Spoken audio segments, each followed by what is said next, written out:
எத்தனை ஆண்கள் வீட்டுல அப்படியே உட்காந்துட்டு அப்படியே, ஆமா நீ எனக்கு காஃபி எடுத்துட்டு வா, எனக்கு சாப்பாடை வை, என் சாக்ஸை கைட்டி விடு, என் ஷூவை கைட்டி விடு, என் ஷர்ட்டை கைட்டி விடு, எனக்கு சுடு தண்ணி போட்டு கொடு, எனக்கு வந்து இதை செஞ்சு, இது கண்டிப்பா பாருங்க பேட் கமெண்ட்ஸ் எனக்கு வந்தே தீரும். நான் இப்பவே சொல்லிடுறேன். ஏன்னாக்கா இந்த மாதிரி ஆண்கள் இருக்கிறாங்க, அடிமையா இருக்கிற பெண்களும் இவங்களுக்காக இருக்கிறாங்க, அடிமையா இருக்கிற பெண்களும் இருக்கிறாங்க. ஏன்னா சில பெண்கள் வந்து ரொம்ப சில நேரத்துல பயப்படுவாங்க.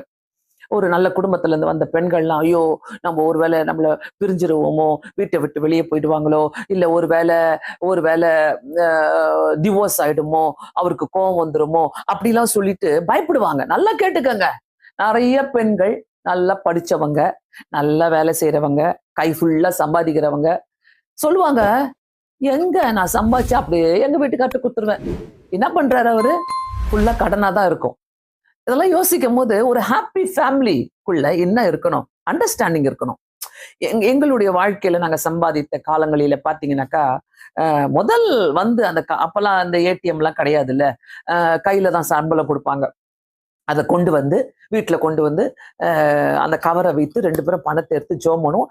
எங்க கை மேல எங்க பிள்ளைகளுடைய கை இருக்கும். அவங்களாம் ரொம்ப குட்டி பசங்க, அவங்களுக்கு ஒரு 4 வயசு 5 வயசு 7 வயசு அப்படிலாம் அவங்க வளரும் போது பாத்தீங்கன்னா அவங்க பார்த்தாங்க.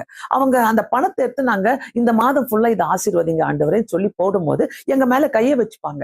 அவங்களுக்கு தெரியும். அது மட்டும் இல்ல, ஒவ்வொரு கவர்லயும் செப்பரேட்டா இது பாலுக்கு, வெஜிடபிளுக்கு, இது வந்து டிராவலிங்க்கு, இது பெட்ரோலுக்கு அப்படின்னு சொல்லி தனித்தனியா போட்டு வைப்போம். ஒரு ப்ராப்பரா ஒரு கரெக்டான ஒரு நல்ல ஒரு பாத்துல நாங்க போகும்போது அந்த மாதத்துல எங்களுக்கு எந்த கடனோ எதுவுமே வராது. கடன் வாங்க எங்களுக்கு தைரியமும் கிடையாது.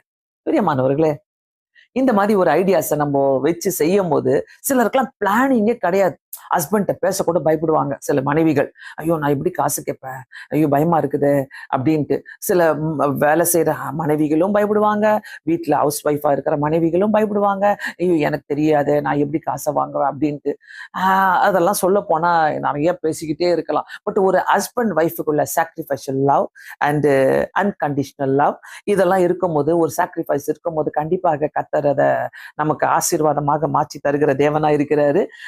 கண்டிப்பாக நீங்க இதை பார்த்துட்டு இருக்கிறீங்கன்னாக்கா உங்க வீடுகளில நல்ல ஒரு குடும்பத்தை அமைச்சுக்கொள்ள இந்த வழிகளை நீங்க ட்ரை பண்ணுங்க. முக்கியமா ரொம்ப ஒருத்தரை டாமினேட் பண்ணிக்கிட்டு வாழ்றது, சில மனைவிகள் வந்து கணவரை டாமினேட் பண்ணுவாங்க, சில சில புருஷர்கள் வந்து மனைவிகளை டாமினேட் பண்ணிக்கிட்டு வாழ்றது, அப்புறம் இந்த கோச்சுக்கிட்டு அம்மா வீட்டுக்கு போயிடுறது, இதெல்லாம் ரொம்ப காமன், இன்னமும் நடந்துட்டு இருக்குது.